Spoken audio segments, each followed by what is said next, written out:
Gracias, maestro Héctor, gracias al maestro Luis Enrique, que es quien se enganchó para que yo estuviese acá. ¿Cómo están con la luz? ¿Prefieren que se prenda la luz para poder tomar nota o están bien así? No, estamos bien. No se entendió nada, ¿sí? ¿No? ¿Prendemos? No. ¿Quieren dormir? Lo que dicen no Sí. es porque así no los veo mientras se duermen. Bueno, nada, o sea, como si este es el problema de la democracia, ¿vieron? Así que queda la cosa como medio stand-by. Ahora sí, Carlos, te pido un poquito más de retorno acá, que me lo bajaste, pero gracias. Hay un poco más, ahí está. Un poquito más, Carlos, un poquito más. Perdón por esto, ahí estamos para empezar. Bueno, la mayoría de los que están acá estuvieron ayer, ¿no? Sí. Y yo les dejé una tarea. No. Sí. ¿Cuál fue? La del beso. Estuve toda la noche pensando en eso. Levante la mano quien lo hizo. Pues con el mezcal no cuenta. 3 se animaron. Muy bien. Puro aburrido aquí. ¿eh? Puro aburrido, chica. Bueno, hoy recuerden lo que les dije, van a pasar los años y solo se van a acordar de la conferencia de ayer por lo del beso. Solo, y se van a olvidar de todo lo conceptual, que es lo importante. Pero bueno, son los límites de la pedagogía alternativa. Tiene estos problemas. Hoy nos vamos a concentrar en otro tema que está muy lindante con el tema que vimos allá, que es, la charla de hoy lleva como título Solo sé que no sé nada, entre la angustia y la libertad.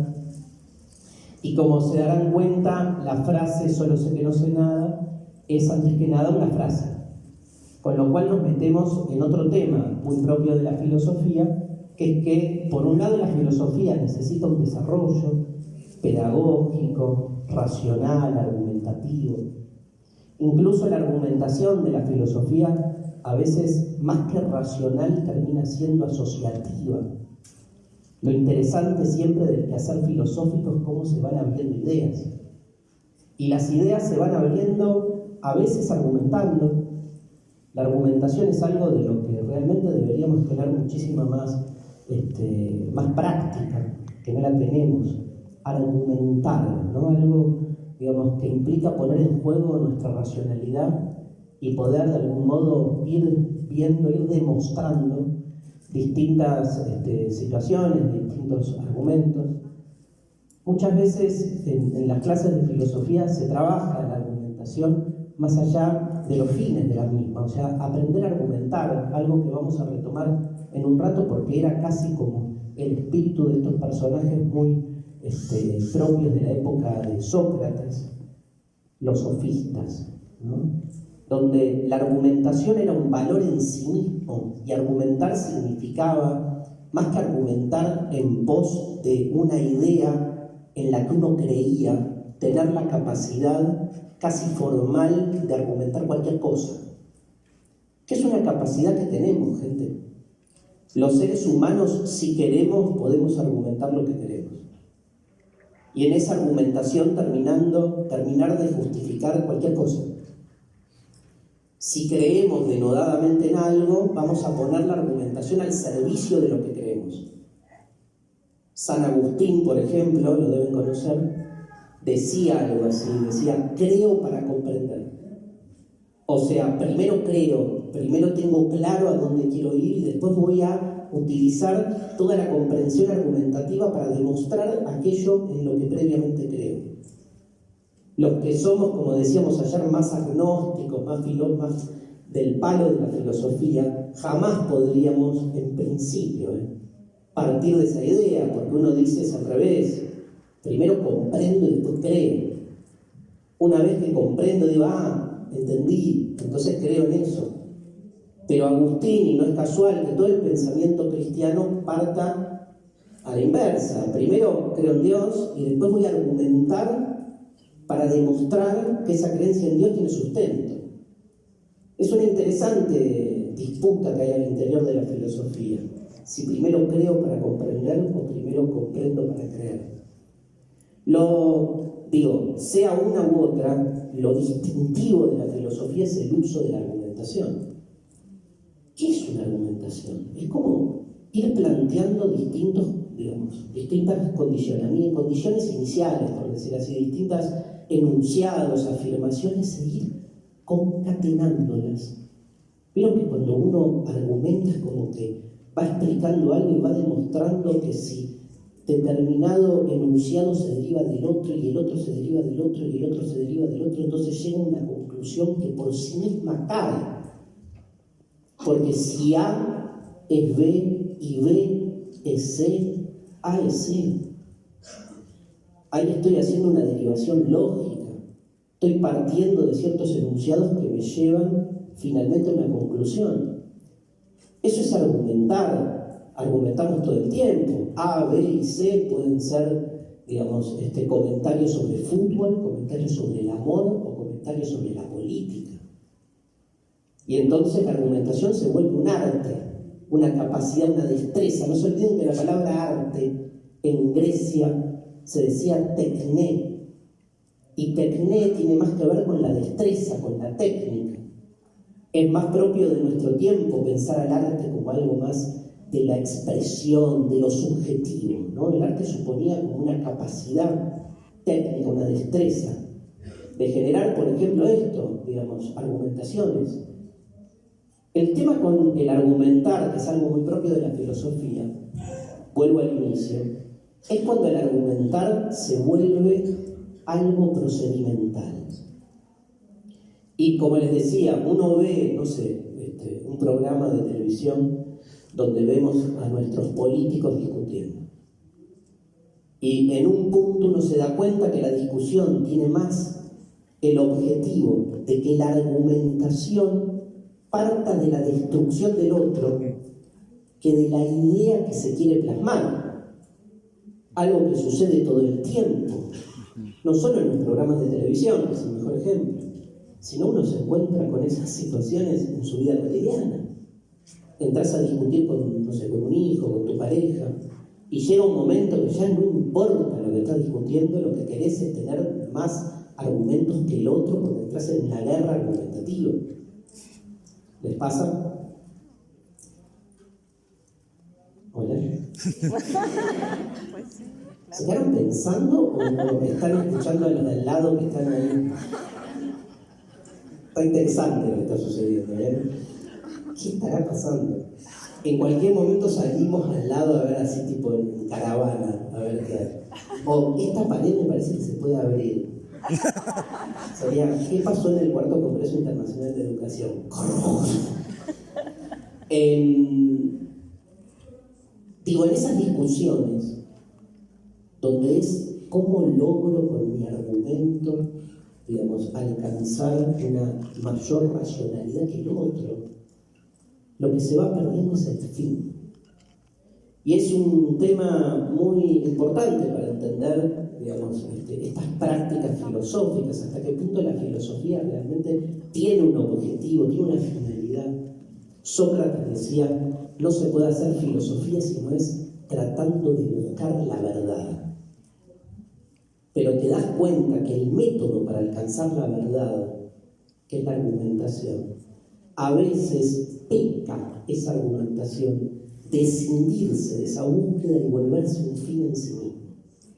Y tenemos a los grandes argumentadores, que ya no importa qué están argumentando, sino que tienen como esa capacidad que la ven del mejor postor.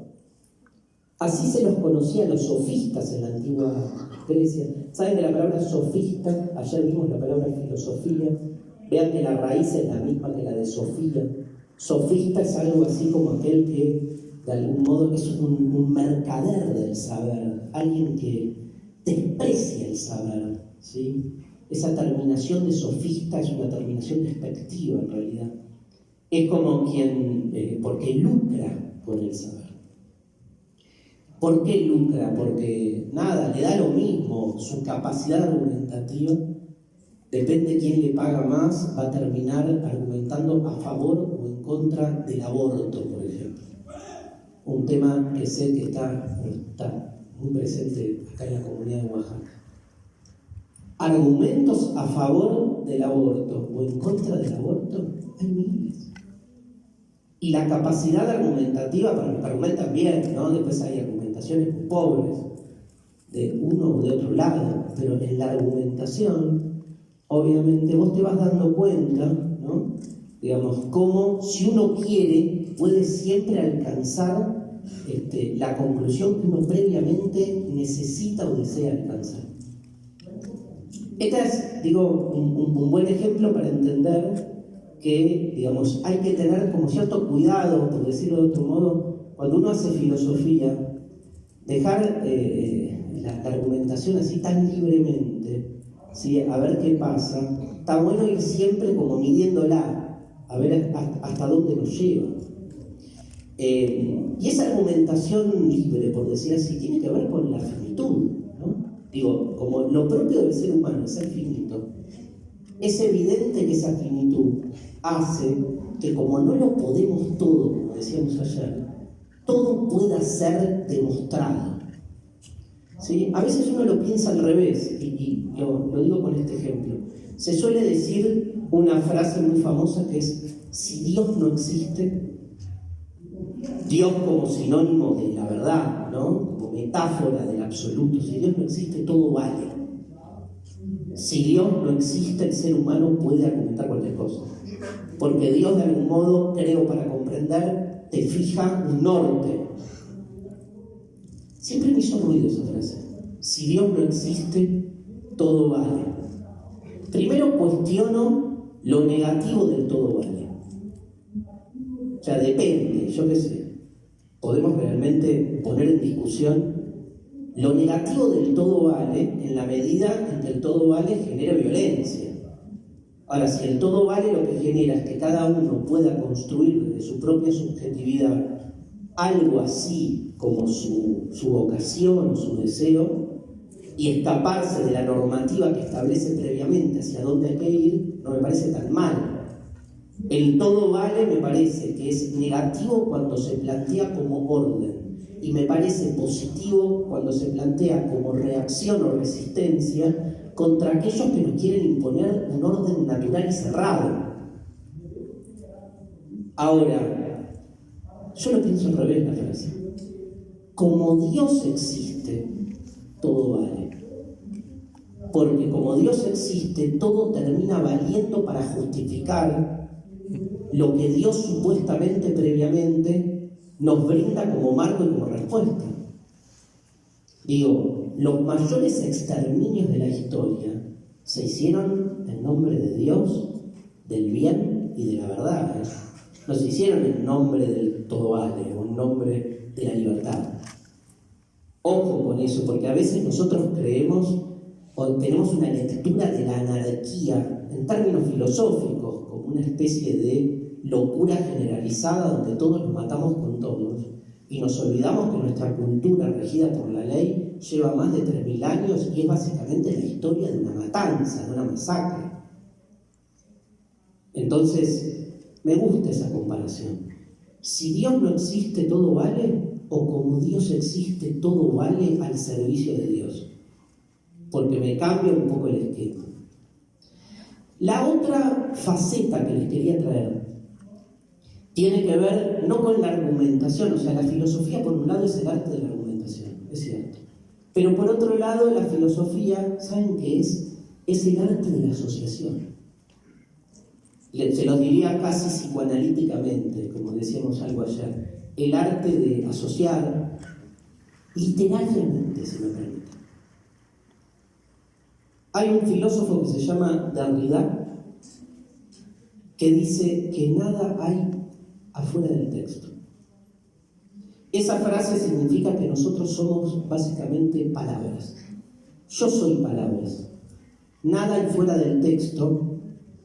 No significa que no tenga un cuerpo, que no tenga sentimientos, pero significa que cuando yo pienso, como hacíamos el juego ayer, y me hablo y les hablo, y me pienso, lo hago con palabras y es muy difícil salirme del lenguaje. El lenguaje para Derrida no es una herramienta o un medio entre el sujeto y la realidad. El lenguaje es el sujeto. Peor, gente, el lenguaje nos construye como sujetos. Ahora, si eso es así, repito, no significa que fuera del texto no haya una cosa. Esto es, no sé, esto es una lapicera. Yo digo, esto es una lapicera. Por un lado está el lenguaje, la oración, esto es una lapicera, y por otro lado está este coso que está acá, que es una lapicera, que se corresponde con la frase que yo dije. Ahora, fíjense que el modo en que yo tengo de explicarles a ustedes que fuera del lenguaje, o sea, de la oración, esto es una lapicera, el modo que tengo de explicarles a ustedes que fuera de esa oración está esto, no lo puedo hacer sino desde el lenguaje. Porque cuando yo digo, esto es una lapicera, y digo, ahora les voy a demostrar lo que hay afuera del lenguaje, y digo, esto, o sea, no puedo no salirme, incluso del lenguaje gestual. Digo, no sé, la pared es gris. ¿Qué hay afuera del texto? Y yo les digo, eso, como la pared, o sea, siempre hablo. Y si indico, hablo. Afuera del lenguaje hay más lenguaje. Y afuera del más lenguaje hay más lenguaje. Y obviamente estoy tocando un micrófono ahora, lo estoy tocando, lo estoy acariciando. Y cuando digo lo estoy tocando, lo estoy acariciando, estoy diciendo lo estoy tocando, lo estoy acariciando. Y obviamente que estoy teniendo una sensación, pero cuando digo que obviamente estoy teniendo una sensación, lo estoy diciendo. Y es una especie de circularidad infinita insoportable, porque afuera del lenguaje yo sé que hay algo, pero es imposible acceder a ese algo si no es desde el lenguaje. Estoy casi como, les decía ayer, estoy casi siempre con la palabra en la punta de la lengua, ¿no? O sea, la realidad está como en la punta de la lengua, estoy a punto de acceder a ella, pero siempre se me escapa. Y hasta la sensación que tengo, que puede ser bella, neutra, lo que sea, siempre la termino encajando en la moldura conceptual que está hecha de lenguaje. Tipo, es liso. Es liso. Estoy tocando un micrófono liso. ¿Cuál es el problema? El problema es que la sensación que estoy teniendo solo puedo comprenderla cuando la pongo en el lenguaje. Ahora, la pongo en el lenguaje o el lenguaje previamente establece estructuras que anteceden mi percepción, y cuando yo tengo la percepción de lo liso del micrófono, ya tengo previamente una gramática que me permite comprender esta sensación en la medida en que esa gramática predetermina el modo en que percibo. Lloró por la barbaridad que acabo de decir, ¿no? Obvio. Y de nuevo, el lenguaje además nos habla, nos constituye en nuestra habla y en nuestra forma de percibir. Entonces, ¿qué hace la filosofía con eso? La desesperación de la filosofía es, vayamos más allá del lenguaje y tratemos de encontrar la realidad. Es todo lo que dijimos ayer sobre el te amo. No nos alcanza porque es un conjunto de palabras que en algún lugar nos damos cuenta que son palabras industrializadas, vacuas, burocráticas, repetitivas, y lo único que queremos es conectar con el otro y comprender la singularidad de ese encuentro, y siempre queda corto, porque aparte el lenguaje es corto, porque el lenguaje es resumido, es restrictivo, es reduccionista. Yo siempre doy un ejemplo muy tonto, que son los mejores ejemplos para mí en la filosofía. El lenguaje tiene una lógica economicista. Reduce para manipular y para ordenar. Por ejemplo, todos ustedes están sentados en sillas. Ahora, cada una de esas sillas es particular, es singular. Lo que pasa es que la relación material que tenemos con una silla es totalmente desafectada. La relación que tenemos con las cosas es desafectada. Borges, un escritor, un poeta, un cuentista de mi tierra, tiene un poema que se llama Las cosas. A mí siempre me impactó, donde Borges en ese poema, después búsquenlo, esclavas silenciosas, la llama de las cosas, dice algo así como: nacimos y ellas estaban, nos acompañan a nuestro servicio, nos moriremos y ellas seguirán, ¿no? Ese mundo supuestamente mudo, inanimado, del que disponemos todo el tiempo y que está siempre ahí, digo, a nuestro servicio, pero también generando alrededor nuestro, digamos, nuestra existencia. Nuestra existencia tiene que ver con eso, con esas cosas que están permanentemente a nuestro alrededor, ¿no? Ahora, nada, cierro esto para no irme tanto. Digo, la filosofía en ese otro aspecto, en ese otro lugar, entiende que todo es lenguaje. Y entiende que por fuera de ese lenguaje donde supuestamente están las cosas, se nos vuelve imposible acceder directamente a él. Y entonces nos propone este ejercicio de asociación, que me parece fascinante.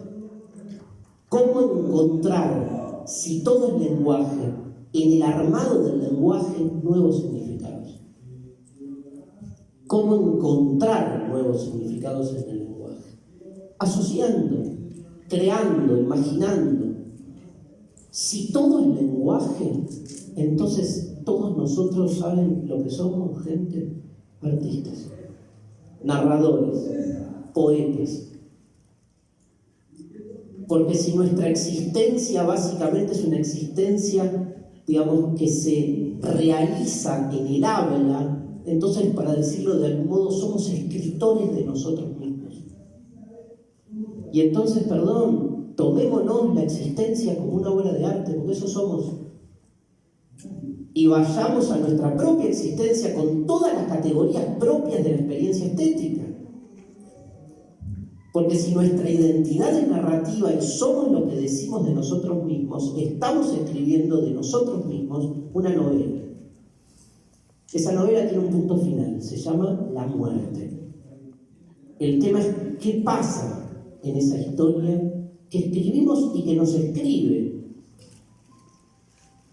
Y entonces hacer filosofía es salirse de los mandatos narrativos, de esas historias literarias que uno tiene que reproducir o repetir para sentirse cómodo, para pertenecer. ¿Cómo escribir nuestra propia historia? Aunque sea anómala, aunque moleste, aunque nos perturbe y sobre todo, aunque rompa los mandatos sociales o los familiares. Obvio que en la escritura de nuestra propia historia nos vamos a encontrar siempre con molduras comunes en las que reconocemos ese impersonal del que hablábamos ayer, pero la tensión es hasta erótica, ¿no? En el sentido de tratar de salirse de eso y de ver de algún modo qué historia escribimos de nosotros mismos. Eso también es hacer filosofía. Por eso a veces la sensación que se tiene es que cuando se hace filosofía, lo que estamos haciendo es como decir lo mismo con otras palabras. A mí me encanta eso. Yo me acuerdo, como docente todo el tiempo, corregía en los exámenes de mis estudiantes y como la nota usual que yo ponía, digo, la marcación usual que yo ponía era incompleto. Falta. O sea, la cantidad de faltas que puse. Falta. Y venían los estudiantes desesperados y me decían, pero contesté todo lo que había que poner. Falta. O sea, no está bien explicado, no hay creación. Y era como que en algún momento me decían, pero ¿cómo hacer? ¿Cómo poder desarrollar más un tema? ¿No? ¿Cómo se desarrolla más un tema? ¿Qué significa abrir ideas? ¿Qué significa crear ideas? Una de las formas de crear ideas, y se las quiero compartir, parece casi una nimiedad. Una vez me acuerdo una alumna me dijo, profe, yo quiero que usted me enseñe a escribir porque tengo la capacidad de escribir, pero entiendo que siempre esto, ¿no? Como que me repito sobre mí misma.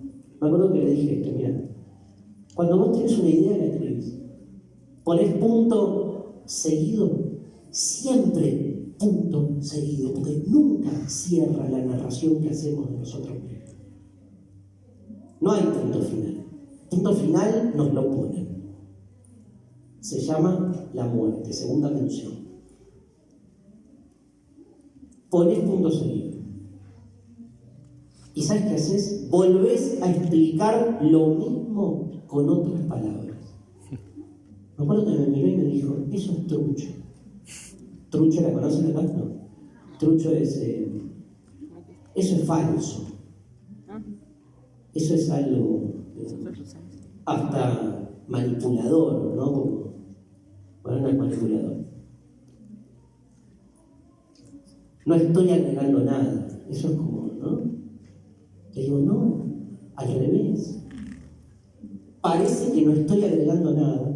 Cuando vos querés intencionalmente agregar algo más, vas a terminar repitiendo lo mismo. Cuando vos simplemente explicás lo mismo con otras palabras, se te abre otro mundo. Porque ni lo pensás. Estás buscando pedagógicamente decir lo mismo desde otro lugar, y en esa búsqueda, si todo es lenguaje, el lenguaje empieza a pelearse con sí mismo y empiezan a aparecer imágenes, asociaciones, juegos lingüísticos diferentes. Digo, en ese sentido, cuando uno lee filosofía, tiene la sensación, como deben tener ustedes ahora escuchándome a mí, que uno empieza a dar vueltas y vueltas y vueltas y está diciendo básicamente la misma cosa desde distintas perspectivas. Sí, eso es hacer filosofía. Si no, es otro tipo de pensamiento calculatorio, instrumental, estratégico, económico. A veces me dicen cuando trabajo algunos temas tipo, profe, pero ¿por qué no va directamente al punto? Y yo digo, bueno, hubieran traído un ingeniero, no sé, o un matemático, o un contador, que la tiene bien clara, el contador a qué punto hay que ir y a cuál no. Esto es filosofía. O sea, Dios ha muerto. Lo que queda es dar vueltas. Lo que queda es, frente a la ausencia de un centro ordenatorio, bocetar, generar perspectivas, viajar. Ninguna de las opciones en las que finalmente entremos va a ser la definitiva, porque ya no hay un centro. Salvo que haga filosofía creyendo que hay un centro. Pero entonces, como decíamos ayer, se equipara más la filosofía a la ciencia, se equipara más la filosofía a otro tipo de técnicas. La filosofía es un arte literario. Es lo que permanentemente nos va surgiendo ante la desesperación de que en el fondo no hay fondo y tratamos de encontrarle un sentido que se nos disuelve así como agua entre los dedos cada vez que nos asimos a una certeza, a una calma, a una estabilidad. La estabilidad se nos disuelve. Y vamos de nuevo, ¿no? Es el infructuoso camino en la búsqueda de un saber que sabemos que nunca vamos a terminar de alcanzar.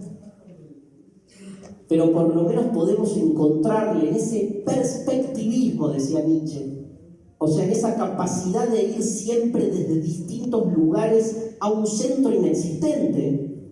Podemos ir encontrando en esas, déjenme que les diga, variaciones o versiones de lo que no sabemos en el fondo que hay.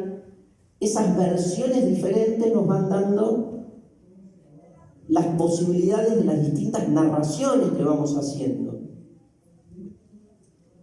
El tema es tener la posibilidad de poner siempre en la superficie las distintas versiones y que no haya versiones solapadas, versiones excluidas, versiones discriminadas, porque ese es nuestro principal problema. Y ahora vamos a llegar a eso con la historia de Sócrates. Que hayan versiones pesadas, donde el poder de algún modo no permite que esas versiones salgan a luz.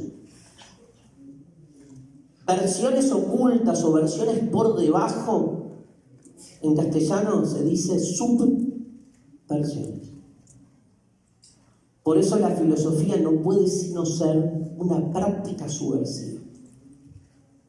Subvierte, o sea, se pelea con las versiones hegemónicas, que son las versiones que en vez de aceptar el devenir y diversidad permanente de lo que hay, creen que hay una narración que habla sobre la verdad. Y marginan al resto de las versiones a los peores lugares. Porque las versiones que no se escuchan son versiones no falsas. Ojalá fuese un problema sobre la verdad y la falsedad porque se dirimiría de otro modo, sino que se las colocan esas versiones otras en el lugar de versiones enfermas, antinaturales, ¿no? Versiones que ni siquiera deberían tener la legitimidad de manifestarse. El poder actúa de ese modo, ocultando la capacidad que tiene el ser humano de crear versiones diferentes de sí mismo, porque en el fondo no hay un sí mismo. Ese sí mismo no es más que la multiplicidad anárquica de esas versiones que somos. Lo único que sé, en definitiva, gente, es que no sé nada. Lo que en definitiva tengo que admitir como conocimiento último de las cosas es que no hay un conocimiento último de las cosas. Como decía Nietzsche, cuando alcancé finalmente la verdad y me di cuenta de cómo era todo, lo que me di cuenta cuando alcancé la verdad es que la verdad que alcancé es que no hay verdad. Me tengo que asumir y me las tengo que ver con la idea de que la verdad a la que finalmente accedí es que la verdad no existe. ¿Qué hago? Si soy un buscador de verdades, si nos setearon así a los seres humanos en la búsqueda necesaria, exigente y por mandato de las grandes verdades, ¿qué pasa si llego al cielo y me doy cuenta que no está Dios, sino nubes? Alguna tiene forma de Dios, yo qué sé. Y me engancho con eso. Mirá, es parecido. ¿Qué pasa? ¿Hacia dónde trueca de algún modo nuestra labor? La frase "solo sé que no sé nada" parece un juego de palabras, pero es lapidaria. Nos arroja en un lugar que nos cuesta mucho asumir, que es el lugar de las paradojas. Es asumir que no hay una resolución binaria. Esto es lo que sucede con las frases paradójicas, y esto es lo que tiene la filosofía cuando en vez de argumentar, de asociar, va por este otro lado que es también bellísimo, que es establecer frases provocativas. En general uno le tiene como cierta renuencia a las frases, como si la filosofía es un arte del desarrollo, como decíamos antes, tanto argumentativo como asociativo. ¿Qué pasa con las frases? Ahora, la frase que puede estar en un sobrecito de azúcar, que cabe en un tuit, son frases que nos pegan un cachetazo, en la medida en que uno puede no saber un soto, no puede saber nada de filosofía, y sin embargo la frase te descoloca si la dejas entrar. Solo sé que no sé nada. Es un martillazo en la cabeza, porque a mí de chiquito me enseñaron o sé o no sé. Si solo sé que no sé, ¿sé o no sé? Si yo me pongo a pensar a fondo la frase, la conclusión de que solo sé que no sé, ¿en qué lugar me deja? ¿En qué lugar me coloca? ¿Qué termino sabiendo? Porque si lo que termino sabiendo es que no sé nada, entonces no termino sabiendo que no sé nada, porque si sé que no sé, entonces no sé. Saber que no sé nada no es saber, es no saber. Pero sé que no sé, sé.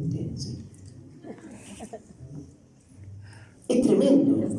En realidad, si trato de resolver la frase en términos lógicos, cagué. Porque no tiene una resolución. No es que finalmente voy a decir, a ver, ¿en cuál de los dos extremos termino? Es como la frase... Bueno...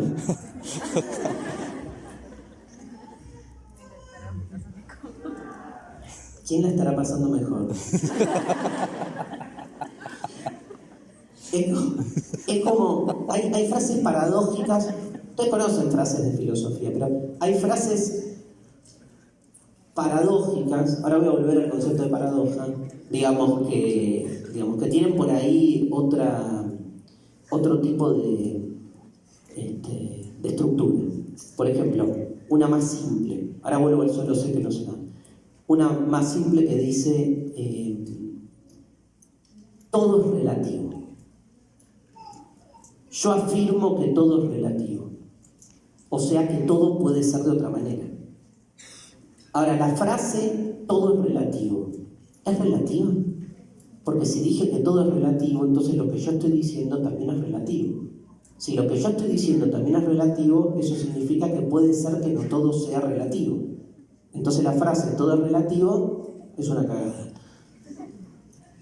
O no, o es el asomo de la libertad, porque es lo que me permite salirme de tener que definirme binariamente en que o todo es relativo o todo es absoluto. Todo cambia, decía Heráclito. Ok, ¿y el cambio cambia? Porque si todo cambia, cambia también la frase todo cambia. Siempre está ese juego, ¿no? En la frase de Nietzsche, Dios ha muerto, está más jugado, pero está más maquillado. ¿Por qué? También es una paradoja. Porque Dios, por definición, creamos o no creamos en Dios, y sea el Dios judeo-cristiano o el Dios que se les cante, Dios, por definición, no muere, si no, no es Dios. Entonces, que alguien promulgue la frase Dios ha muerto nos pone en jaque nuestra idea de Dios. O sea, o cambiamos nuestra idea de Dios, entonces Dios a partir de ahora puede morir. Bueno, entonces no es Dios. Porque siempre voy a poder crear imaginariamente la idea de que hay un ser supremo que no puede morir. Ahora, decir Dios ha muerto es como una contradicción, diríamos. Más que una paradoja, una contradicción. Se vuelve paradoja cuando la desarrollo. Hay una famosa frase de Aristóteles, famosa, creo que casi nadie la debe conocer porque, digamos, para los que trabajamos por ahí estos temas, pero Aristóteles consideraba, se las cuento para que se entienda también el fenómeno, Aristóteles consideraba a sus alumnos amigos. Y entonces les da toda una clase sobre la amistad. Y termina la clase, y cuando termina la clase dicen que Aristóteles dijo. Bueno, ¿se entendió todo lo que expliqué? Todos dijeron sí. Bueno, amigos míos, la amistad no existe. Que es como decir, gracias a Dios soy ateo, ¿no? Tiene como esa lógica, ¿sí? Donde vos decís, a ver, ¿cuál es el objetivo propedéutico? Digo, estamos en un congreso de educación. ¿Cuál es el objetivo provocativo? Yo no creo que haya otra pedagogía que no sea la provocación.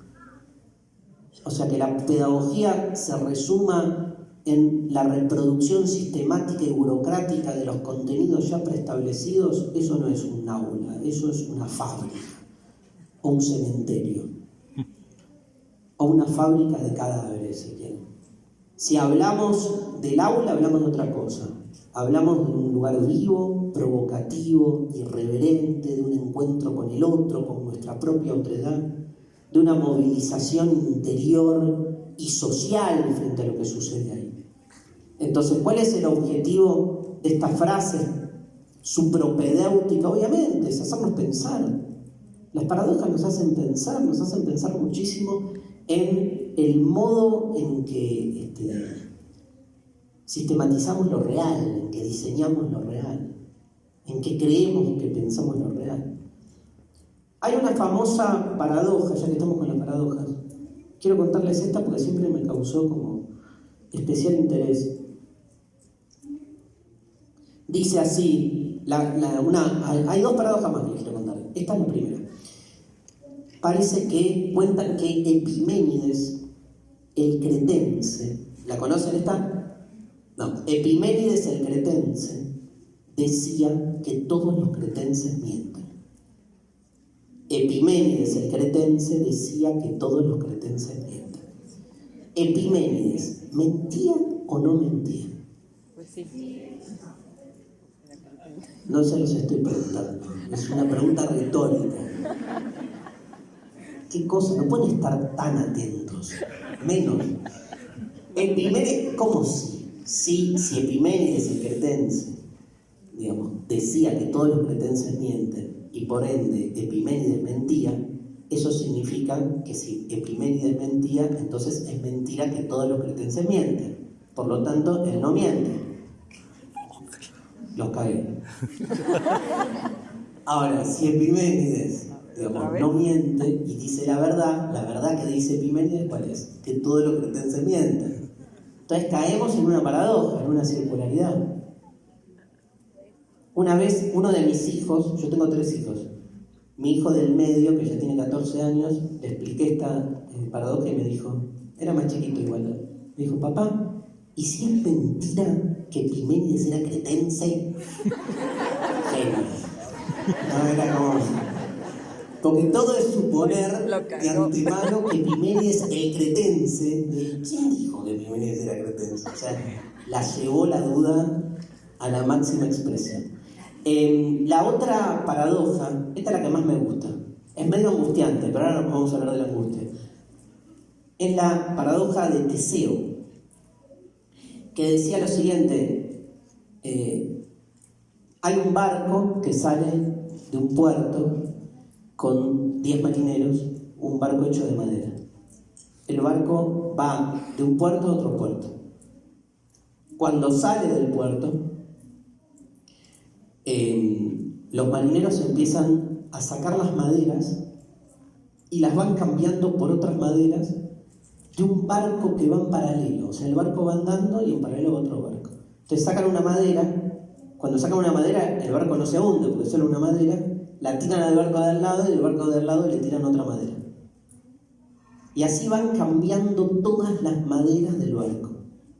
El barco va generando su trayecto y ninguna de las maderas con las que el barco salió en su lugar de origen termina siendo la misma cuando llega al puerto, al lugar de llegada.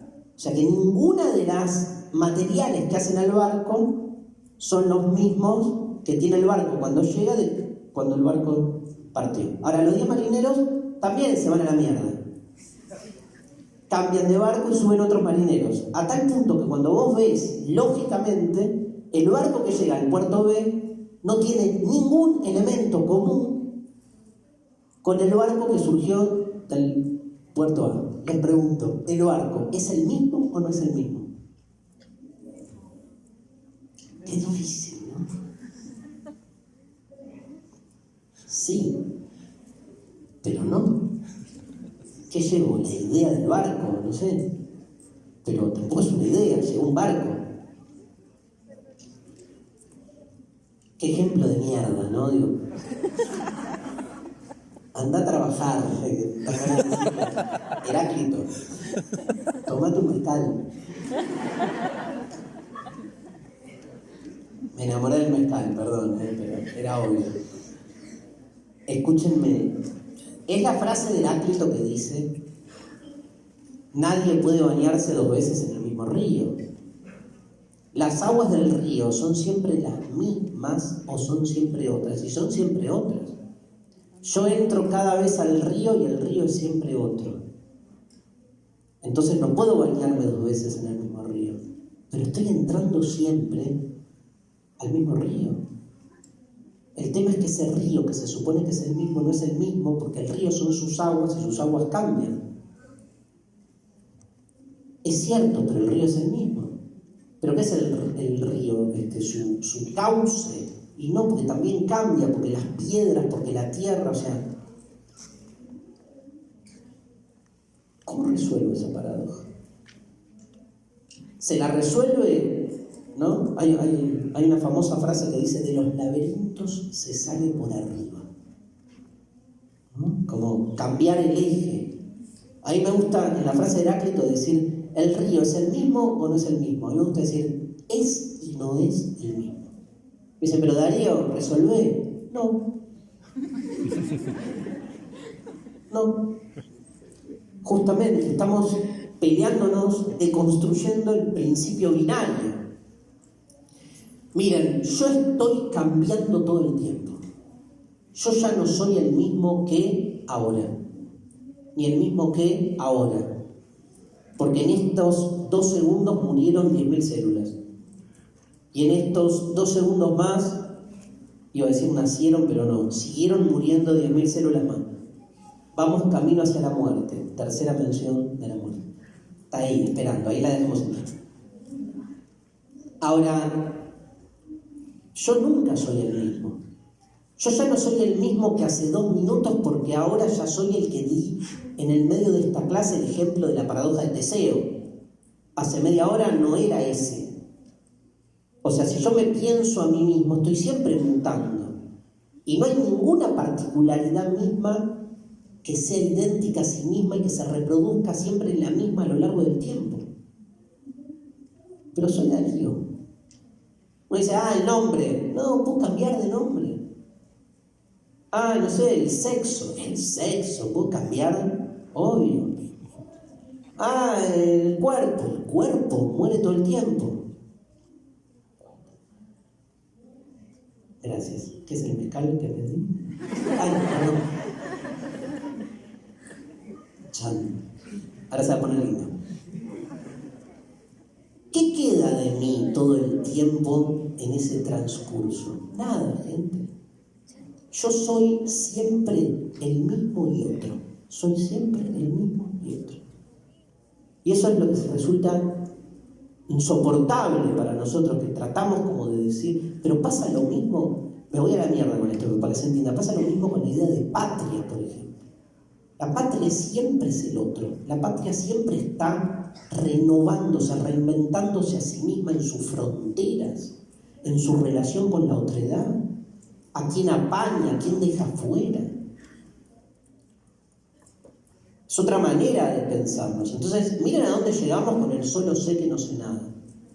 El solo sé que no sé nada, una frase, una paradoja, nos hace pensar que tal vez, y si tal vez en el fondo, como dice Derrida, y si tal vez en el fondo de todo lo que hay es paradojas, y nosotros creemos que vamos hacia un fondo donde encontrar una zona, digamos, maciza, fija, ordenada, que le dé sentido a todo, y nos encontramos en el fondo con una especie de circularidad en movimiento permanente.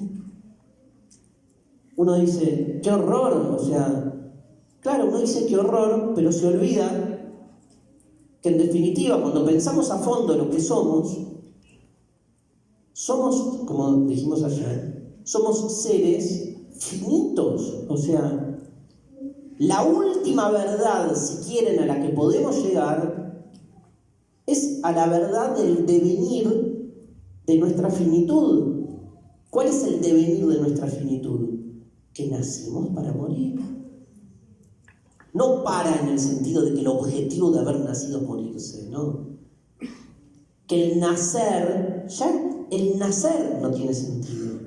O sea, desde el momento que somos, entramos en un proceso de camino finito hacia nuestra propia muerte. Es insoportable.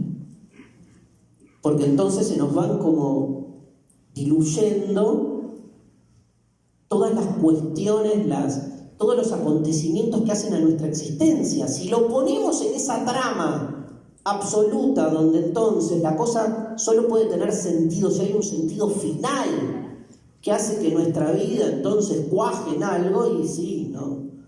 Uno se angustia. increíble que nos angustiemos más por el morir que por el nacer.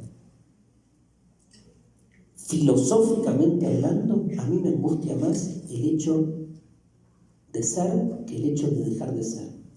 Ya está, soy, yo qué sé, moriré en algún momento, garrón. Pero lo que me resulta más extraordinario, incomprensible, es estar siendo. Y que de la nada, ¿se acuerdan del ejemplo que vimos ayer de mis padres? Un horror. Pero que de la nada yo esté, digo, y más allá de la relación sexual que la biología toma como explicación acerca de por qué estoy vivo. Yo entiendo por qué este organismo es. Lo que no entiendo el qué de mí mismo, no entiendo el quién. Entiendo qué soy, no entiendo quién soy. Y nunca en la puta vida voy a entender quién soy. Y cada vez que trato de entender quién soy, me abrumo. Porque cada vez que llego a una respuesta sobre mi identidad, me siento encarcelado. Nietzsche decía, toda convicción es una cárcel. Fuerte. Es un dogma, ¿no? Que de algún modo nos estructura en una idea fija. La paradoja nos permite movimiento. Cuando deconstruimos todo, cuando cuestionamos todo, llegamos a ese lugar de lo paradójico, que obviamente nos inestabiliza, pero nos permite, cuando hay un movimiento, que es no asirnos, un poco lo que decíamos ayer, a lo que otros hacen de nosotros, que me parece lo más difícil.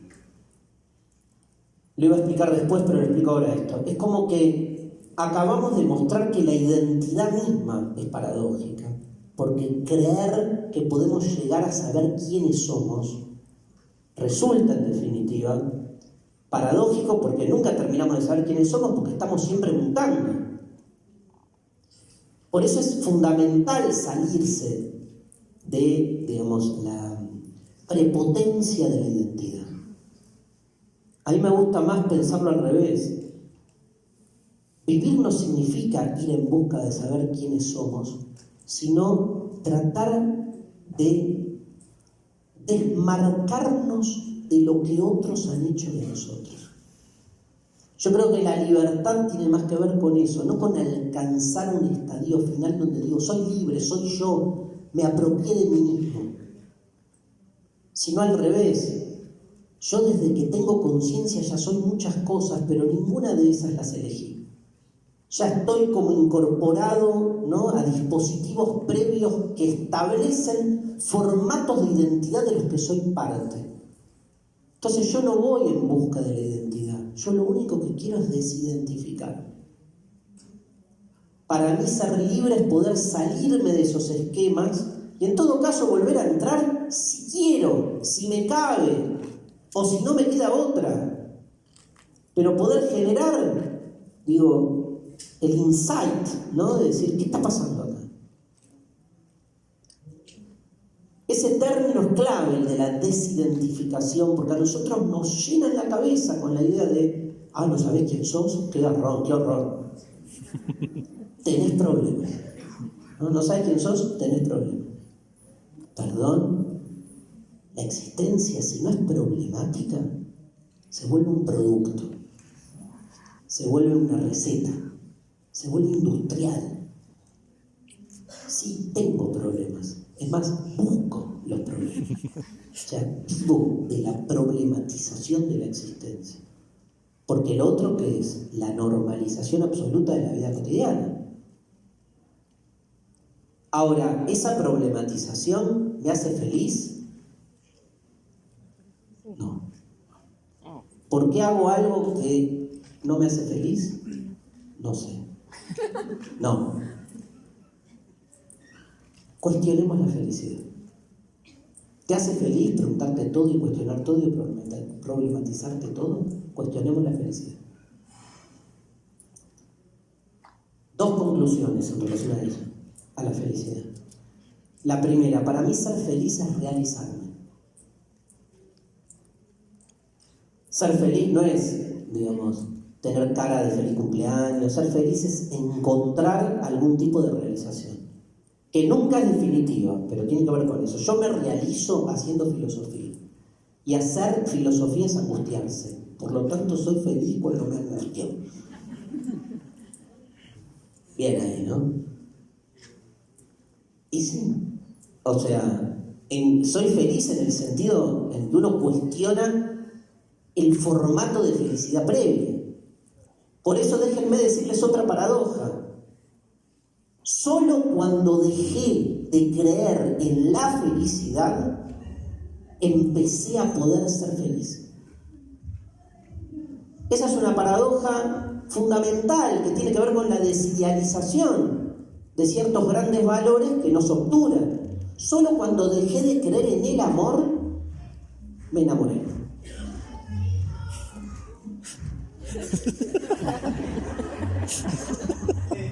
Está para un sorbo esto.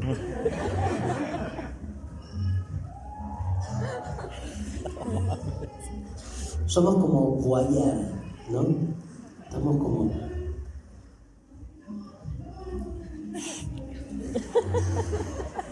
¿Qué están todos bailando, no? Ahora hacemos un baile filosófico. ¿Cómo será, no? Un baile filosófico, estamos... Bueno, vamos a bailar, ¿no? Y todos nos quedamos tipo... ¿Qué onda? No. ¿Bailo o no bailo?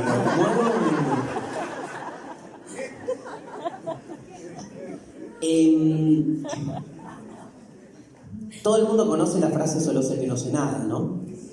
Bien, es una frase que ahora, digamos, ahora entro como en la última parte con la frase porque quiero decir algo más de esto último. Solo cuando dejé de creer en la libertad pude empezar a liberarme. Solo cuando dejé de creer en la libertad como estadio y punto último de llegada, pude empezar a liberarme. Solo cuando dejé de creer en el amor, o sea, en el amor, en la romantización idealizada del amor absoluto, pude empezar a enamorarme. ¿Qué significa eso? Que al desidealizar el amor absoluto te das cuenta que no tiene que tener todos esos elementos en los que se nos ha inculcado que se carece. Si hay una carencia de esos elementos, no hay amor. O sea, sacarnos de encima el peso de esos grandes valores para conectar con lo humano. En el mundo de lo humano, amor significa también que un día quiero ser la mía. Que un día no estoy encendido. Que un día me pasan otras cosas. Que un día, digamos, conectamos y un día conectamos menos. Eso no mata al amor. Al amor lo mata la convicción idealizada de que si no estamos todo el tiempo hiper encendidos y empelotudizados en esa idea romántica del amor que te toma, entonces falta algo. Pero es lo mismo que pasa con la felicidad.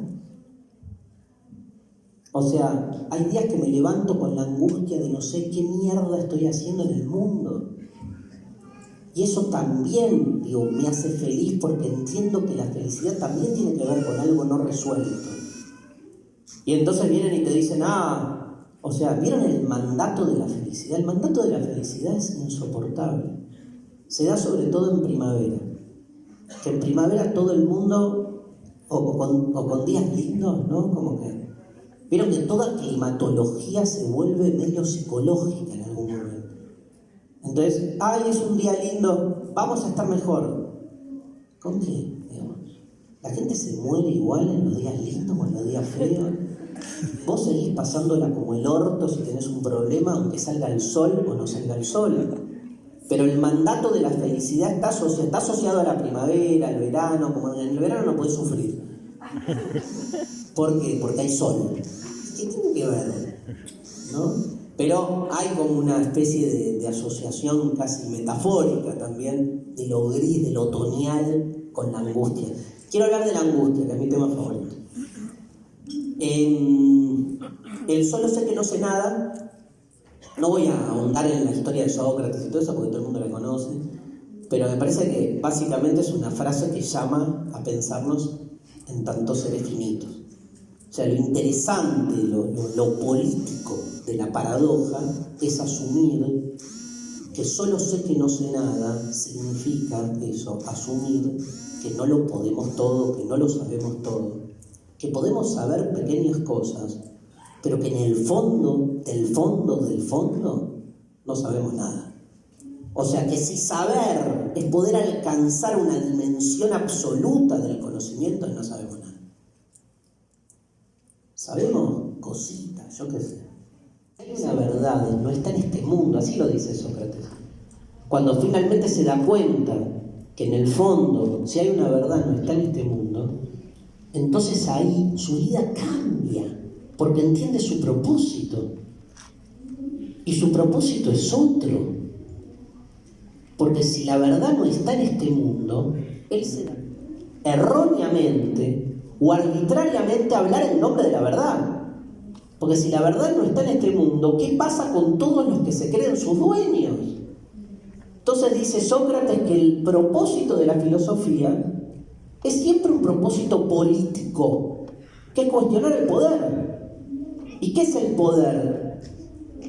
El que cree, el que toma el monopolio de la verdad, el que hace pasar su propia versión de las cosas como versión única. Por eso toda filosofía no puede sino ser no solo subversiva, sino revolucionaria, porque tiene que necesariamente pelearse contra esos discursos hegemónicos que se instalan como únicos. Pero para eso primero tenés que tener conciencia de la finitud, de que en el fondo lo que sabés es que no sabés nada. Y que si sabés que no sabés nada, sabés que el que dice que lo sabe todo te está cagando.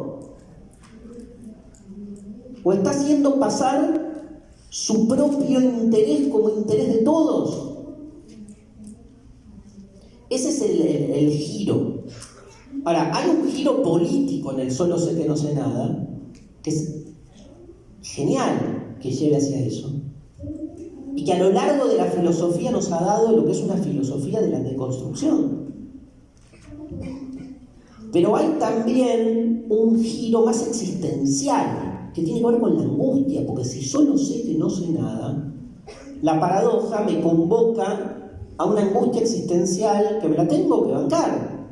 ¿Qué hago con esa angustia existencial? ¿Qué es la angustia?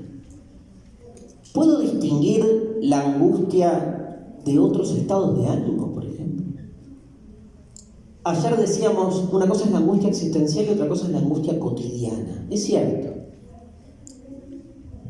Las angustias cotidianas en realidad no son angustias. Si uno toma a la angustia en su definición por ahí más radicalizada, toda angustia no puede no ser una angustia existencial. ¿Con qué tiene que ver la angustia? ¿No? Hay muchos pensadores que trabajaron en esto. Kierkegaard, no sé si lo conocen, Heidegger, Miguel de Unamuno en España, por ejemplo, trabajó muchísimo el tema de la angustia. Hay una relación directa entre la angustia y otros estados de ánimo afines. Tratemos de distinguirlos en lo cotidiano. Recuerden ustedes una sensación de angustia existencial. ¿De dónde surge? ¿En función de qué? ¿Qué lo provoca? ¿Provoco yo la angustia existencial o la angustia existencial me toma? Interesante pregunta. ¿Me despierto a la mañana angustiado? ¿O en función de lo que voy yo pensando le doy lugar a la angustia? La filosofía provoca la angustia, la busca. Ahora voy a explicar eso. ¿Angustia y miedo son lo mismo? No. Hay una famosa imagen que trabaja Kierkegaard, que es que cuando uno está cerca, está caminando por la montaña y va a cruzar un puente que está medio destartalado y a punto de caerse, y en realidad no puede no pasar por ese puente si quiere seguir su viaje. La angustia se genera en el momento previo a dar el paso. La angustia tiene que ver siempre con una elección. Y perdón que lo diga así, con la libertad de elegir. Yo decido si cruzo el puente o no cruzo el puente. Una vez que crucé el puente y el puente se está yendo a la mierda y me agarra miedo, ya no es angustia, es miedo. Y el miedo tiene que ver con lo que me está sucediendo, pero ya di el paso. La angustia siempre es previa, la angustia tiene que ver con nosotros en tanto posibilidad, con las posibilidades que se nos abren y con saber que somos seres atravesados por un supuesto libre albedrío que nos da la opción de poder decidir. Y algo peor, gente, de poder decidir mal. El problema de la libertad es que elija como el orto. Y perdón que lo diga de este modo, siempre elegimos como el orto. Pero siempre elegimos mal. ¿Por qué siempre elegimos mal? Qué feo, ¿no? Terminar así la charla con un poco optimista, ¿no? Pero ¿por qué siempre elegimos mal? Dice Kierkegaard. Porque en realidad las opciones que tenemos para elegir son un montón. Y siempre terminamos eligiendo una y no eligiendo infinitas. En la comparación cuantitativa, nuestra vida se va plasmando en la elección de una opción frente a millones de opciones que decidimos descartar, dejar de lado. Y siempre sabemos que en esa millonada de opciones que no elegimos, pudo haber habido una opción mejor que la que elegimos. O sea, es absolutamente asimétrica la elección. No es que elegís entre dos. Elegís entre uno y todo. Por eso Kierkegaard lo dice medio irónicamente, que siempre elegimos mal, en el sentido de que nada, o sea,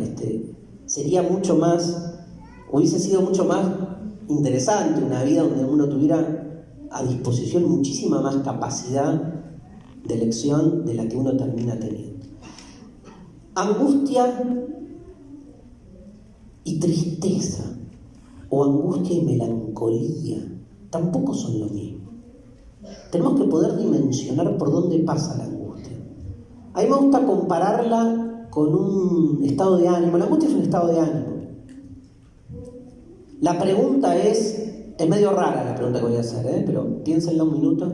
Si el estado de ánimo es algo subjetivo o no depende de nosotros. Uno dice la tristeza es algo subjetivo, o sea, estoy triste, ¿no? Como este imaginario que uno tiene cuando uno está muy triste, decir, ay, ojalá existiera una pastilla para ser feliz, ¿viste? Y me saco la tristeza, me clavo una pastilla o me inyecto algo. Bueno, no. Ahora, la subjetividad del estado de ánimo es realmente así. Uno dispone de su tristeza, uno está triste. O hay, ¿no? A mí me gusta mucho pensar esta contraposición. Si de algún modo uno está triste y puede dejar de estar triste, o si no hay otra opción que la tristeza en un mundo en que nacemos para morir. Digo, en un mundo en que nacemos para morir, ¿cómo no voy a estar triste en algún sentido? Y entonces lo pienso más ontológicamente.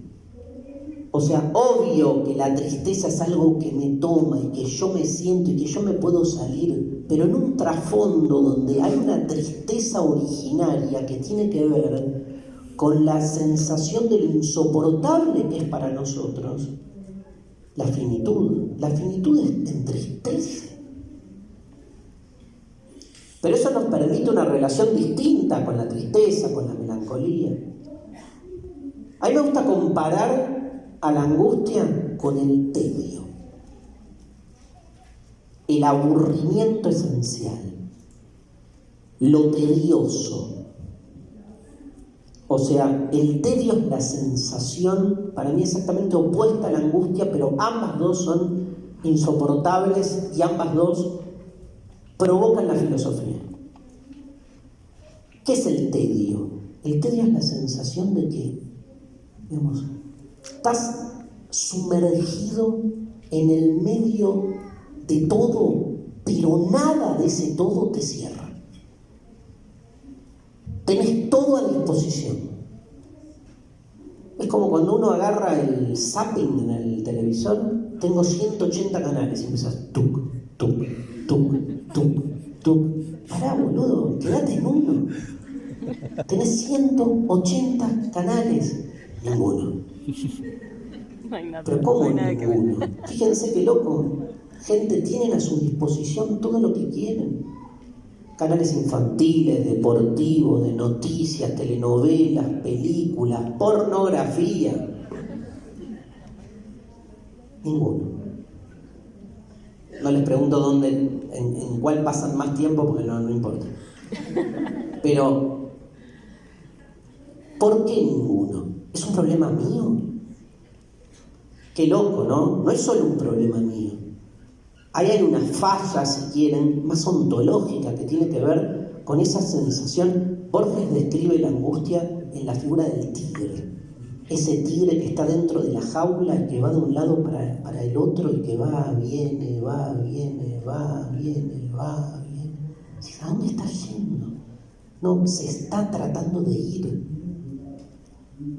El tedio tiene un poco esa sensación, ¿no? El tedio existencial, esa sensación de no querer ser uno mismo. Cuando Heidegger dice que ser libre es poder apropiarse de uno mismo, en un mundo de consumo masivo, tratar de apropiarse de lo que uno es, que es un poco lo que estamos tratando de trabajar en parte acá. Levinas, que es otro filósofo del siglo XX, le contesta: no, ser libre no es apropiarse de uno mismo. Ser libre es escaparse de uno mismo. Y escaparse de uno mismo es poder, en algún lugar, trabajar esa figura del tedio. Porque lo que nos provoca tedio es que todos esos condicionamientos que hacen a nosotros mismos, a cada uno de nosotros, no alcanzan. Nos abruma, ¿no? Nos oprime. Vivimos como en una especie de shopping de la existencia donde todo está a la mano para ser consumido y nada te cierra. El tedio es tedio frente al todo. Estamos sobrepoblados de objetos, estamos sobrepoblados de incentivos y ninguno te cierra. Esa sobrepoblación de incentivos lo que genera es una sensación de estar perdido.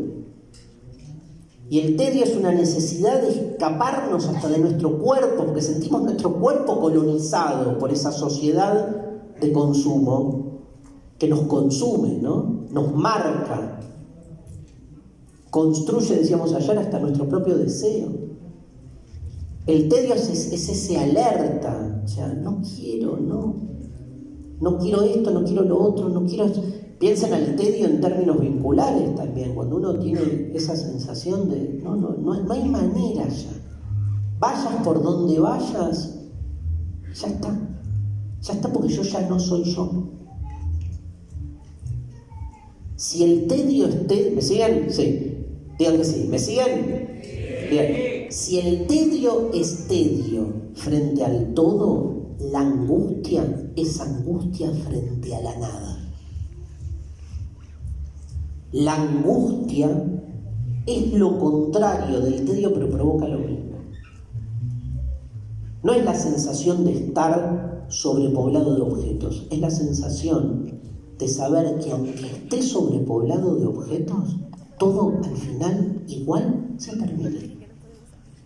La nada siempre gana. Podés estar en el shopping de los afectos, en el shopping de las vocaciones, tu equipo de fútbol puede salir campeón todos los años, igual te vas a morir. Mejor que salga campeón todos los años. Pero digo, esa conciencia de finitud puesta en el extremo le quita sentido a todo lo que hacemos. lo banaliza en algún punto. Llevado al extremo, lo banaliza. Es como que estar demasiado pendiente todo el tiempo que nuestra vida es finita hace que no puedas conectar con nada, porque ¿para qué? ¿Para qué voy a estudiar? O sea, voy a estudiar para pasar el tiempo que me queda de vida, pero digo, si en el fondo tengo una vocación con el estudio que tiene que ver con un saber más profundo, al pedo. Digo, cualquier cosa que haga termina disuelta en la nadificación de lo real. Palabra que acabamos de inventar, ¿no? Nadificación, que es que todo está contaminado por la nada. Por eso en general se nos dice, no pienses en eso.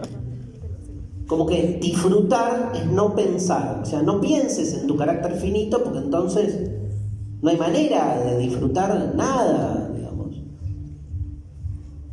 Entonces, ¿cuál sería la revalorización de la angustia? Yo diría dos cosas, que es al revés.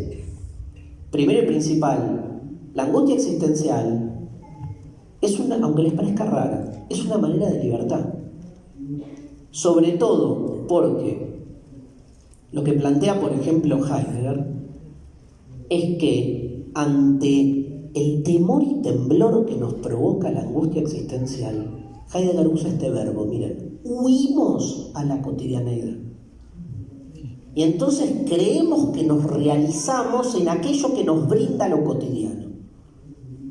¿Qué dice Heidegger? Puede ser que uno distienda un poco su angustia permanente, pero dejamos de ser humanos. Nos cosifican en la cotidianeidad para que uno se olvide en tanto cosa de su carácter contingente. Por eso Heidegger nos dice, hay que reconciliarse con la angustia existencial para ser libre, aunque eso duela. Ahora, que duela hace también a lo que somos. Hay un cantante, alguien me preguntaba ayer ¿está el muchacho que me preguntaba de las canciones? Que me regaló, ahí está. Hola.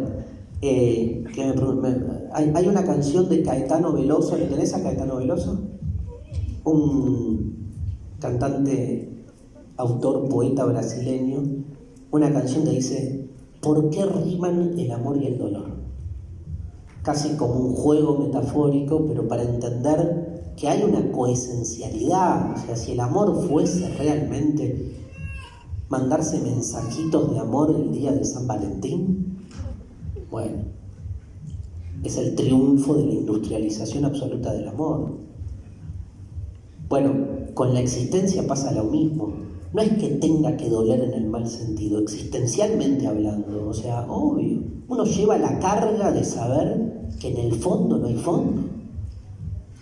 Pero eso es fundamental para distender los formatos a partir de los cuales los estratos de poder abusan de nuestras angustias existenciales.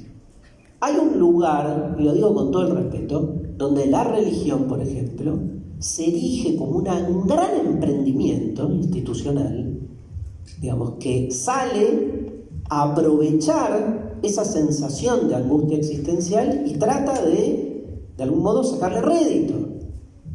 Y nos ofrece una farmacología de la calma que no tiene otro objetivo último, en algún sentido, que su propia reproducción y expansión. Todo bien, yo me voy a morir igual, crea o no crea. Entonces me permito, como mínimo, cuestionar.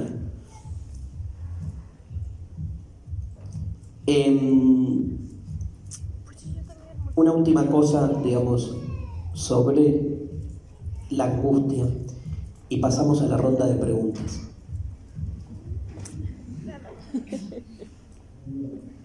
¿20 minutos tengo de finales, Héctor? ¿Finales? ¿Con preguntas incluidas? Bien, entonces cierro acá y así, me imagino que todo el mundo tiene un montón de preguntas para hacer. Así que cierro con esto. Digo, la angustia existencial obviamente está directamente ligada con nuestro carácter finito, ¿no? Con la idea de que nos vamos a morir, con la presencia de la muerte como estructurante de la existencia. Esto les decía. Heidegger nos decía que ese huir a la cotidianeidad implica una reconciliación. Hacer filosofía es reconciliarnos con esa angustia. Y la libertad duele. Duele porque uno asume sus propios límites, sus propios bordes, por decir así. Es como si Heidegger nos dijera, una vez por semana, acordate que nos vamos a morir. Porque entonces la relación que tenés con ciertas cuestiones cambia de eje, ¿no? Parece fundamental en ese sentido no jugar con la muerte en un sentido respetuoso, sino elaborarla. Es al revés. Lo que nos pasa en general con el morir es que, como no lo comprendemos y le tememos, le huimos y lo convertimos en una cosa. Cosificás la muerte, entonces sentís que la podés dominar o que podés llegar al cielo. O sea, cosificar la muerte es entenderla una entidad. La muerte no es una entidad.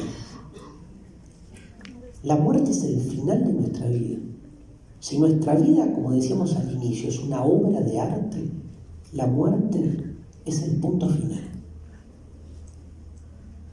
La pregunta es, ¿qué tipo de obra de arte hacemos de nosotros mismos? Y me parece que en eso estriba nuestra propia libertad. Muchísimas gracias a todas, todos, todos.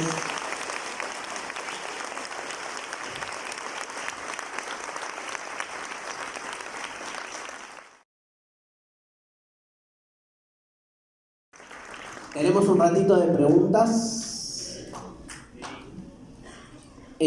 Aquí. ¿Hay micrófono? ¿Quién tiene el mic? Ay, mira, acá adelante está Juan.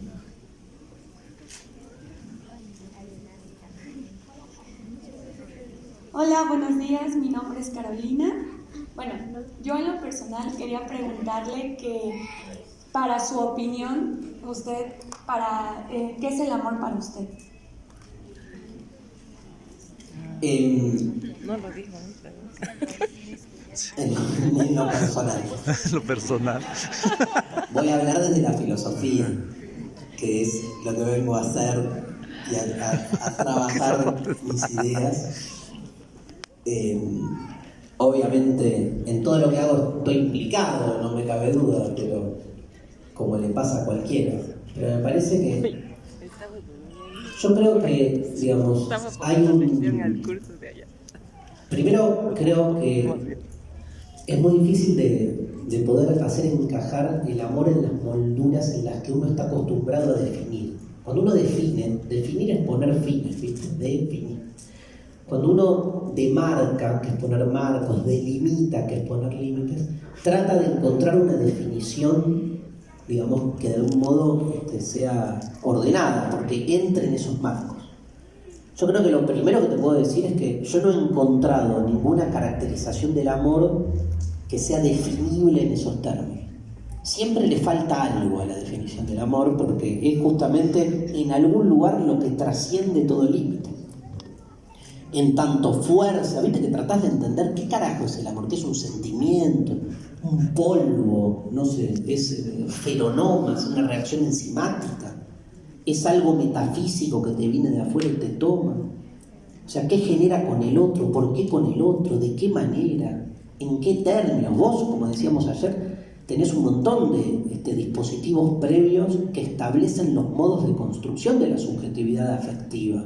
Pero son dispositivos previos. Nosotros vivimos una cultura heteronormativa, por ejemplo, donde pensás al amor y ya pensás en una pareja, la pareja es heterosexual, es entre dos, ¿sí? Es entre géneros opuestos. Hay una relación asimétrica entre el varón y la mujer.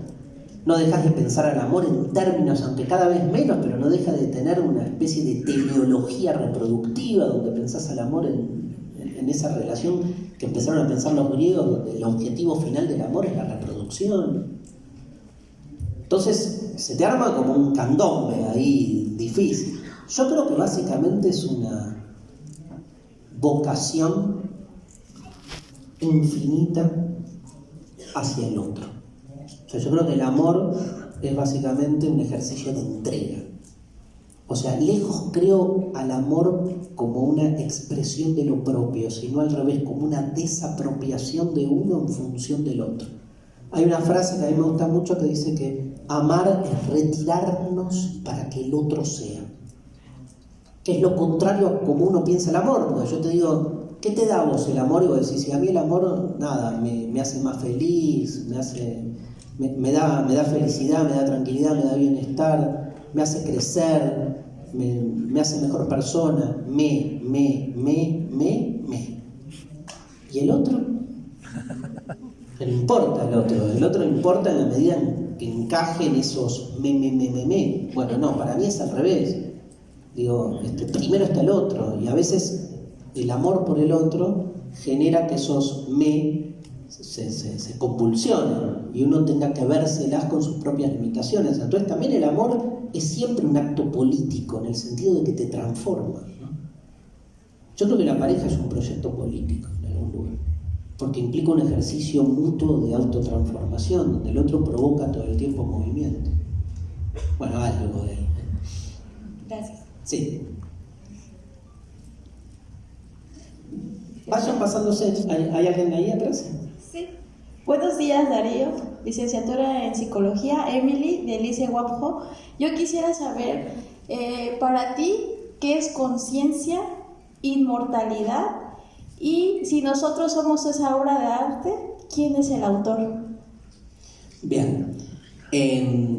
Yo creo, primero, que la conciencia es un aspecto de nuestro ser que se ha potenciado en una hegemonía totalizante y creemos que solo somos lo que está en nuestra conciencia.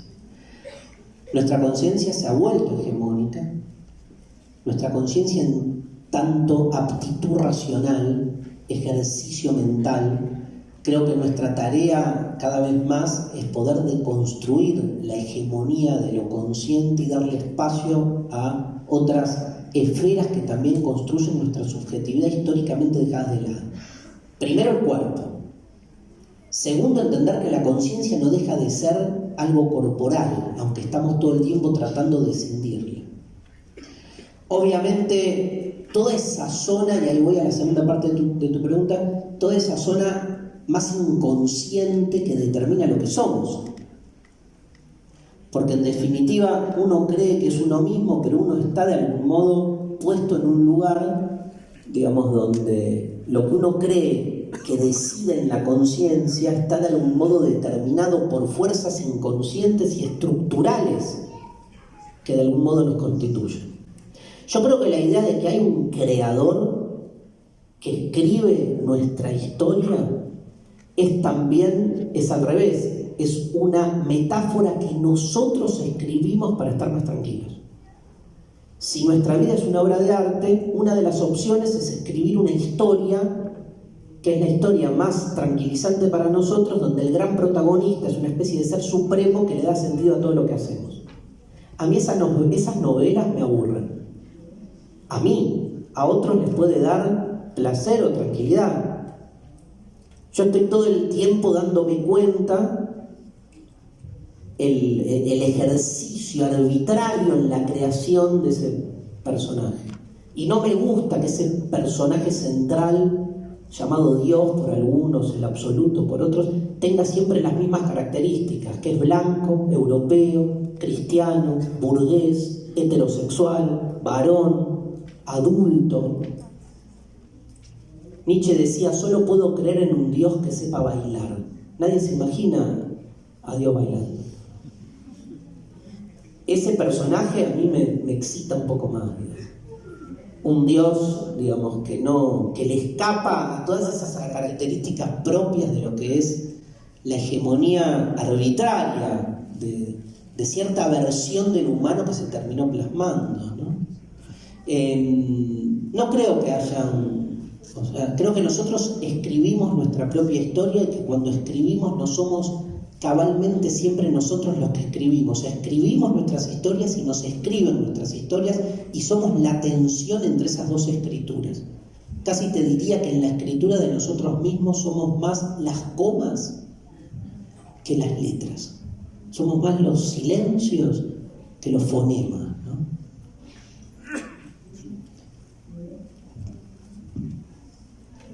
Sí. Ahí, tú, sí. Hola, buenos días Darío. Primero que nada, gracias por las conferencias. Espero que estés disfrutando de tu estancia aquí en Oaxaca. Mi nombre es Ángel Luz Bravo y soy del primer semestre de licenciatura en Ciencias de la Educación. Y desde ayer me surgió esta pregunta, entonces ya con la conferencia de hoy como que pude formularla mejor. Y bueno, sabemos que la filosofía empieza en un nivel de educación donde los jóvenes ya tienen como que más racionalidad para hacerse preguntas en cuanto a la vida, utilidad de las cosas y eso. Pero ¿qué tan bueno sería o contraproducente que la filosofía inicie desde una temprana edad? Donde quizá no, obviamente, cosas tan difíciles para los niños, pero empezarlos a ayudar con distintos autores, que los pueda empezar a ser libres o problematizar su existencia o con la muerte, no sé. Escúchame, ¿tú qué piensas?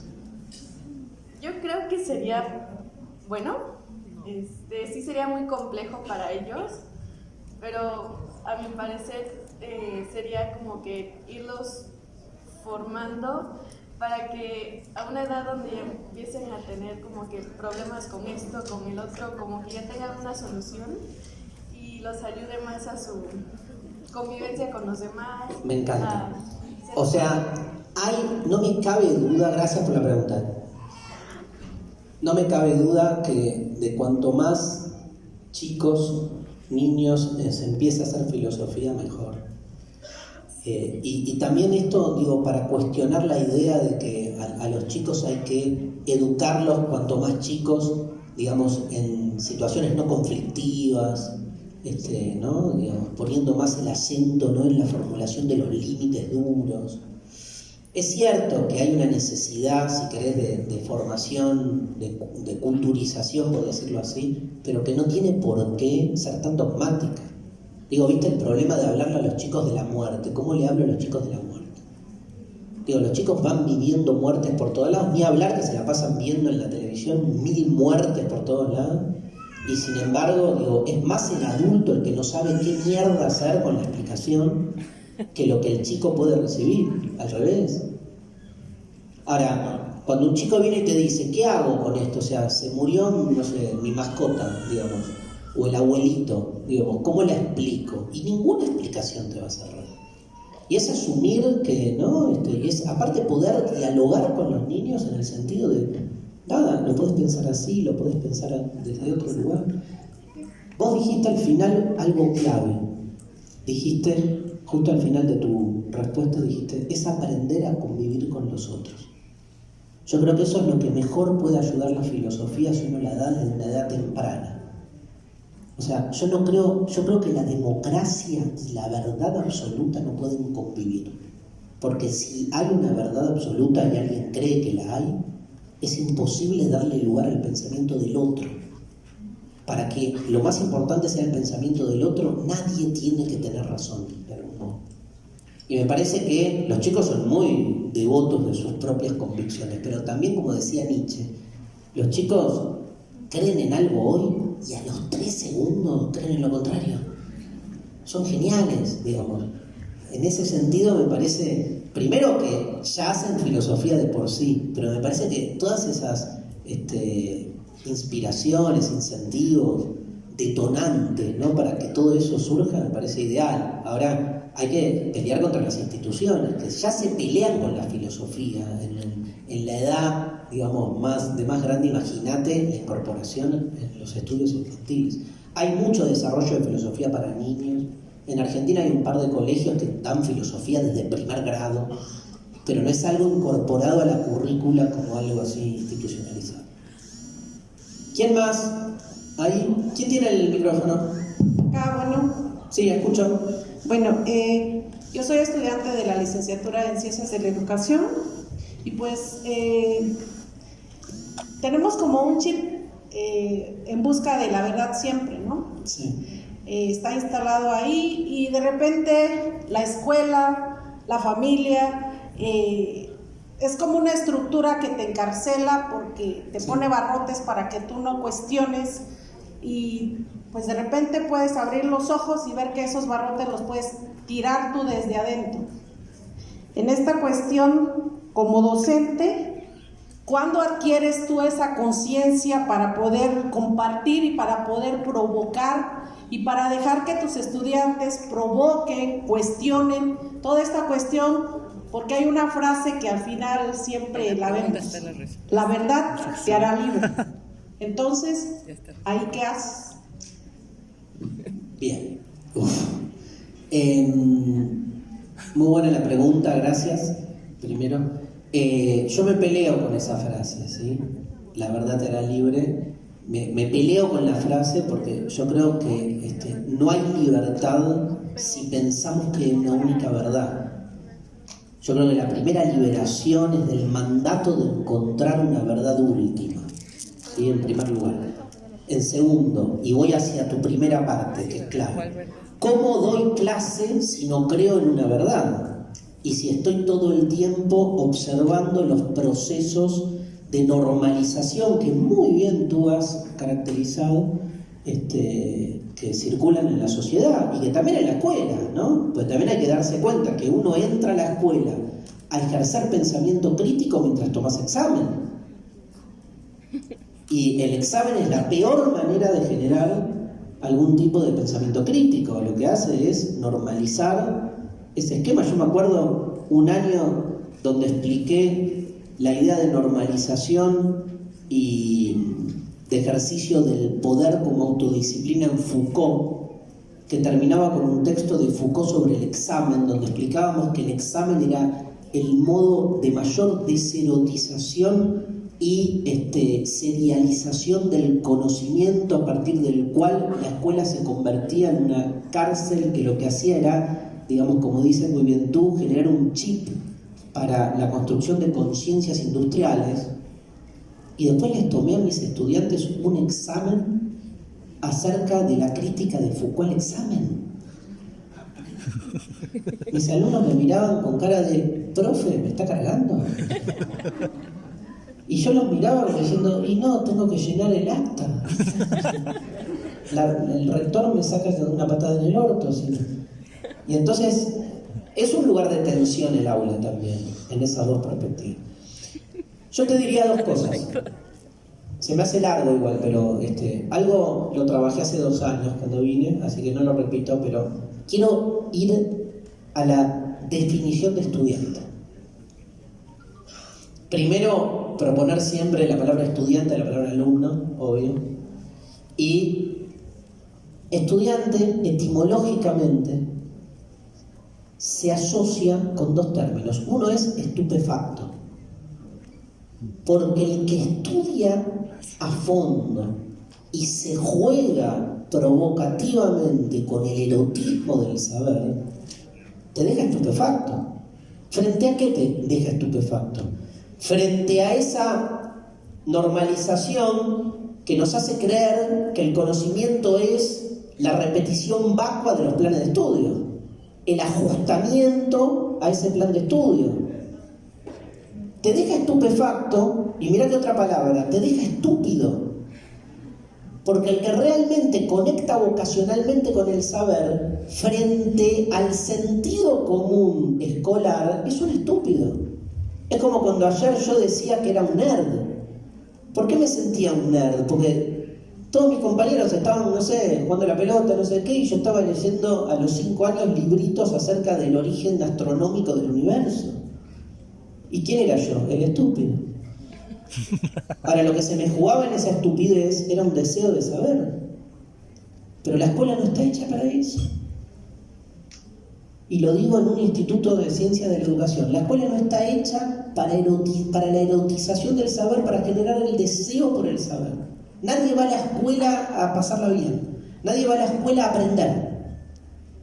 Se va a la escuela a cumplir un rito, una obligación. Y muchos de nuestros estudiantes, que es falso que es un tema de la edad, en esa edad, por fuera de la escuela, encuentran un montón de dispositivos en los que se sienten contenidos, desarrollados, erotizados, pero no en la escuela. Entonces, y los que más lo padecemos somos los docentes, ¿no? Porque vivimos esa tensión, porque nos damos, y los docentes vocacionales, porque también están los docentes que reproducen el sistema. No sé si fue una respuesta muy optimista, pero me parece importante, ¿no, marcar esa diferencia. Sí. Maestro Darío, muy buenos días, agradecerte. Ahí te veo. Agradecerte tu valiosa intervención en este segundo día. Comentarte en esta lógica de Martin Heidegger. Sin duda, en días pasados, el país ha enfrentado una serie de reformas. En el ámbito educativo no es la excepción. 3 leyes secundarias, interesantes lógicas, proactivas, y hay muchas expectativas. La función del docente hoy se ve como un agente de cambio, como un agente transformador. Si la reforma es un momento de oportunidad y no un retroceso, ¿cómo consideras tú que es el tiempo, el ser docente y el tiempo, bajo esta lógica de Martin Heidegger? Ni idea. Pero porque no conozco la reforma, perdón, y no sé, o sea, no quiero hablar sobre un tema, digamos, del que carezco de información, ¿sí? Perdón, hagamos una última pregunta. Perdón, queda una última pregunta. ¿Alguien tiene el micrófono? Sí, te escucho. Buenos días a todos. Mi nombre es Rosario Villalobos, docente de la Universidad Pedagógica Nacional 203 en Ixtepec, Oaxaca. Disculpen, son varias las preguntas, desde ayer me quedé con ganas y ahora son más. Discúlpenme. La primera, un poco relacionado con lo que han dicho, si usted ha pensado la relación que puede existir entre el carácter, el temperamento de las personas y el gusto por la filosofía. Segunda. ¡Qué difícil! Dale, segunda. Segunda, bueno, porque yo creo que hay seres como más contemplativos que otros, independientemente que en la cotidianidad todos podamos hacer filosofía, ¿no? Ok. La segunda, usted hablaba del desprecio o cómo se le ha marginado a la filosofía. Ocurre lo mismo con la historia. Sí. Entonces, para mí son esas cosas que duelen, ¿no? Porque es mucho más fácil poner a cualquier docente, dar filosofía e historia, a cualquier docente se les puede acceder independientemente de su formación. Total. Eso es lo que ocurre normalmente. La siguiente. El trabajo que has hecho, invaluable por supuesto, en la difusión de la filosofía, yo te pregunto si tú ves que eso puede contribuir para apuntalar el rompimiento de la gramática que existe, el disciplinamiento, sobre todo cuando lo pensamos en el marco del cientificismo y esta verdad absoluta. Porque lo que ocurre cotidianamente también es después de este evento, trascendiendo las risas y la identificación con los momentos de la vida cotidiana de cada uno de nosotros, al ratito volvemos a caer en el sistema. ¿Cuántas más? 2. No quiero irme sin hacerlas. Obvio. Discúlpenme, en serio. Sin pedir disculpas. Ok, sin pedir disculpas. Ahí está. Bueno, la siguiente, tocaste el tema hoy, argumento. ¿Cómo tú ves el panorama, pensando en que estamos en un tiempo de neurosis colectiva, cuando los chicos lo que menos quieren es escuchar, poner atención, leer más de 40 palabras, y que la vida es tan acelerada? ¿Cómo alcanzar esa formación argumentativa? Sobre todo cuando estamos hablando en el contexto educativo. Siguiente, la importancia que para ti tiene la hermenéutica en el contexto escolar y pensándola especialmente desde el docente, entre su pensamiento y su práctica. Una última, solo porque tocaste la palabra imaginario. ¿Tú me podrías matizar un poco la diferencia entre imaginario y representación social independientemente del origen, que uno viene de la psicología social y el otro de la filosofía. Muy bien. Disculpa. Bueno, No más disculpa. ha sido toda una disertación la tuya, así que te agradezco, te felicito, está buenísima. Voy a tomar una de las 6, obviamente, porque acá Héctor me va a sacar corriendo y hay una mesa, un panel posterior y no quiero ser irrespetuoso. Yo creo que, te digo, la que más me impactó, así que me quedo con esa. Es cierto que uno trata permanentemente de romper la gramática y sin embargo uno no deja de volver sobre esa gramática. Lo que creo yo es que lo que no hay, lo voy a explicar así, digo, yo no creo que fuera del orden haya un orden mejor que otro orden, creo que el problema es el orden. Y entonces hay muchas posturas revolucionarias que plantean, digamos, la disolución del orden vigente en la propuesta de un orden alternativo, incluso en términos pedagógicos, ¿no? Hay muchas pedagogías emancipatorias que te dicen hay que dar clases de otra manera. Y entonces proponen por fuera del orden impuesto un orden alternativo. Orden contra orden. Es el problema de la monogamia también, ¿no? Cuando muchas veces se cuestiona lo normativo de la monogamia y toda postura por fuera de la monogamia también es normativa. Entonces, puesto en ese lugar, me parece más interesante pensarnos con un término que yo uso mucho, que es el de distender. O sea, lo que uno sabe que habla una lengua que no termina de ir a la radicalización de su propósito. Pero uno sabe que no puede dejar de hablar esa lengua. Lo que puede hacer es distenderla. O sea, no tomársela tan en serio. Por algo yo uso el humor y ese tipo como de, ¿no? de características, porque me parece que la clave tiene que ver con esa desesencialización de lo que hacemos. Entonces siempre vas a recaer finalmente en un lugar desde el que hablas, porque somos lenguaje. Ahora otra cosa es que el lenguaje es creer que el lenguaje representa la realidad, o creer que el lenguaje está diciendo las cosas tal como son. Esa distinción es clave. O sea, vos podés dar una clase y en la clase obviamente hay dispositivos que tienen que funcionar. Otra cosa es creértela, creer que vos sabés más que un alumno, creer que vos tenés la verdad. Me parece que en esa distensión algo se juega. Yo creo, para jugar con la metáfora de Platón, que cuando salís de una caverna, entras a una caverna más grande. No llegás a la realidad. La realidad es una caverna que todavía no ha sido visualizada como tal. Tal vez la vida sea eso, sea un salir de cavernas para entrar a otras cavernas, para salir y seguir saliendo de cavernas mayores. Y tal vez la libertad sea ese ejercicio de estar desmarcándose todo el tiempo y sentirte viva en cada uno de esos movimientos que vas haciendo. Muchas gracias a todos. Gracias.